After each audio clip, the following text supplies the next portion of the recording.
যারা একদম শূন্য থেকে ইংরেজি শিখতে চান তাদের জন্য এই ভিডিওটি। আমি প্রতিদিন একটি করে ক্লাস দিব আপনাদেরকে, সেখান থেকে আপনারা শিখতে পারবেন ইংরেজিতে কিভাবে কথা বলতে পারি আমরা একদম শূন্য লেভেল থেকে। ওকে, প্রথমত আমরা আসি হচ্ছে লেটার। লেটার মানে হচ্ছে কি আমরা জানি বর্ণ অথবা সাউন্ড।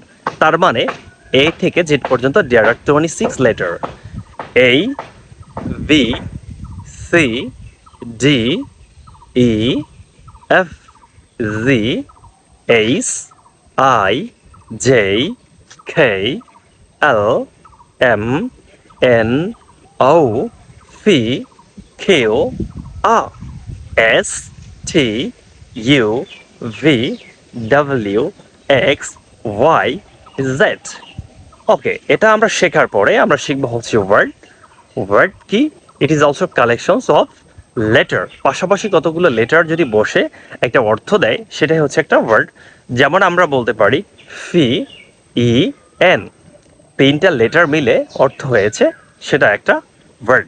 ওকে, এরপরে আমরা জানবো হচ্ছে সব থেকে বড় ওয়ার্ড কি? Pneumonoultramicroscopicsilicovolcanoconiosis, pneumonoultramicroscopicsilicovolcanoconiosis. And second largest English word, supercalifragilisticexpialidocious, supercalifragilisticexpialidocious। Okay, thank you. এরপরে আমরা শিখবো হচ্ছে সেন্টেন্স। সেন্টেন্স আসলে আমরা কিভাবে তৈরি করতে পারি। একটা সেন্টেন্সে তৈরি করতে হলে আমাদের দরকার হয় একটা সাবজেক্ট, একটা ভার্ব, একটা অবজেক্ট। তাহলে প্রথমত আমাদের জানতে হবে সাবজেক্ট। সাবজেক্ট কি? সাবজেক্ট মানে হচ্ছে যে কর্তা, মানে যেই কাজটা করে সেই হচ্ছে সাবজেক্ট। এবার আমি যদি বলি যে আমি ভাত খাই, এখানে ভাত কে খায়? মূলত আমি খাই, তার মানে আমি কে? সাবজেক্ট। এর জন্য আমাদের খুঁজে পেতে হবে ভার্ব। যদি আমরা বাক্য থেকে সাবজেক্ট বের করতে যাই, কিভাবে আমরা ভার্ব বের করব? এর জন্য সহজ পদ্ধতি হচ্ছে আমরা ধরে নিব দেয়ার আর টু টাইপস অফ ভার্ব।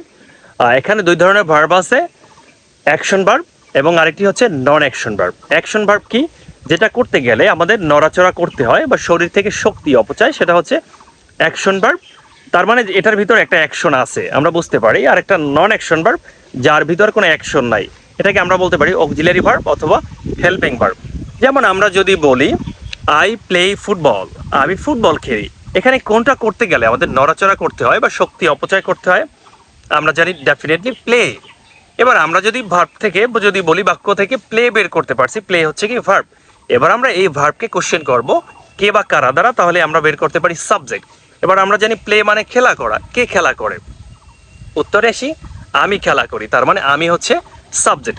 এবার আমরা যদি অবজেক্ট বের করতে চাই, এই সেম ভার্বকে আমরা কোশ্চেন করব কি বা কাকে দ্বারা। এবার যদি বলি আমি কি খেলি, তার মানে উত্তরে আসে কি আমি ফুটবল খেলি, ফুটবল হচ্ছে অবজেক্ট। অথবা আমরা যদি বলি মাই মাদার কুকস রাইস, আমার মা ভাত রান্না করে, এখানে কোনটা করতে গেলে আমাদের নড়াচড়া করতে হয় বা শক্তি অপচয় করতে হয়? ডেফিনেটলি কুক, রান্না করতে গেলে। এবার আমরা যদি বলি কে রান্না করে, উত্তরে আসে মাই মাদার, আমার মা, তার মানে মাই মাদার সাবজেক্ট। শুধু মাদার কিন্তু না, যতটুকু উত্তরে আসে ততটুকুই সাবজেক্ট। এরপরে আমরা যদি বলি আমার মা কি রান্না করে, উত্তরে আসে ভাত, রাইস, আমার মা ভাত রান্না করে। এখানে রাইস হচ্ছে অবজেক্ট। তাহলে আমরা কিন্তু খুব সুন্দর করে সাবজেক্ট, ভার্ব এবং অবজেক্টগুলো বের করলাম। এরপরে আমাদের সাবজেক্ট বের করতে গেলে আর একটু সহজভাবে বলতে গেলে আমরা শিখবো হচ্ছে প্রোনাউন। যেমন আমরা বলতে পারি পার্সন। পার্সন হচ্ছে তিন প্রকার, ফার্স্ট পার্সন, সেকেন্ড পার্সন এবং থার্ড পার্সন। তাহলে আই আমি, উই আমরা, ইউ তুমি, ইউ তোমরা, হি সে, শি সে, ইট ইহা, দে তাহারা, নেম নাম। এটা আমাদের একদম মুখস্থ করতে হবে, কারণ কোনো একটা বাক্য তৈরি করতে গেলে আমাদের প্রথমত যেটা দরকার হবে সেটাই হচ্ছে পার্সন। তার মানে আই আমি, উই আমরা, ইউ তুমি, ইউ তোমরা, হি সে, শি সে, ইট ইহা, দে তাহারা, নেম নাম। ফার্স্ট পার্সন কি? আই এবং উই, এবং সেকেন্ড পার্সন হচ্ছে ইউ, বাকি যা আছে সব থার্ড পার্সন। আমরা বলছিলাম হি, শি, ইট, নেম, দে, এগুলো হচ্ছে কি থার্ড পার্সন। আমরা যদি কোনো একটা নাম বলি সিঙ্গেল নেম, সেটা হচ্ছে কি third person. Okay, thank you very much. তার মানে আমরা জাস্ট আজকে কিছু সাবজেক্টগুলো চিনলাম এবং লেটার এবং ওয়ার্ডগুলো চিনলাম। নেক্সট ক্লাসে এবং নেক্সট ভিডিওতে আমরা শিখবো হচ্ছে কিভাবে বাক্য তৈরি করতে পারি এগুলো দিয়ে। Thank you very much. ভিডিওটি ভালো লাগলে অবশ্যই শেয়ার করে পাশে থাকবেন।